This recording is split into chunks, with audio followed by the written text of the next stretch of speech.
নয়াপল্টনে সাবেক স্বাস্থ্য প্রতিমন্ত্রী মিজানুর রহমান সিনহার জানাজা অনুষ্ঠিত। আসসালামু আলাইকুম। এমকে টেলিভিশনে নিয়মিত সংবাদে আপনাদের স্বাগত জানাচ্ছি আমি শারমিন মিনা। এতক্ষণ শুনছিলেন সংবাদ শিরোনাম, এখন ডেস্ক থেকে বিস্তারিত। সাবেক স্বাস্থ্য প্রতিমন্ত্রী ও বাংলাদেশ জাতীয়তাবাদী দল বিএনপির কোষাধ্যক্ষ মিজানুর রহমান সিনহার জানাজা রাজধানী নয়াপল্টনে দলের কেন্দ্রীয় কার্যালয়ের সামনে অনুষ্ঠিত হয়েছে। সোমবার সকাল 11টায় এ জানাজা অনুষ্ঠিত হয়। এ সময় দলের বিভিন্ন পর্যায়ের নেতাকর্মীরা মরহুমের প্রতি ফুলেল শ্রদ্ধা নিবেদন করেন।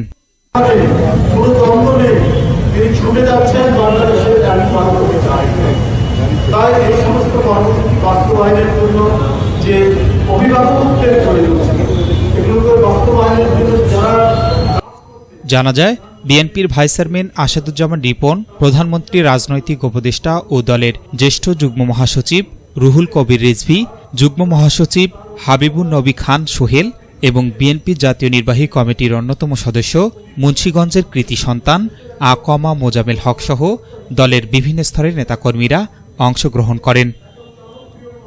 S Rahman, news desk, MK television. শেষ করছি এমকে টেলিভিশনের নিয়মিত সংবাদ। এতক্ষণ সাথে থাকার জন্য আপনাদের সবাইকে অনেক অনেক ধন্যবাদ।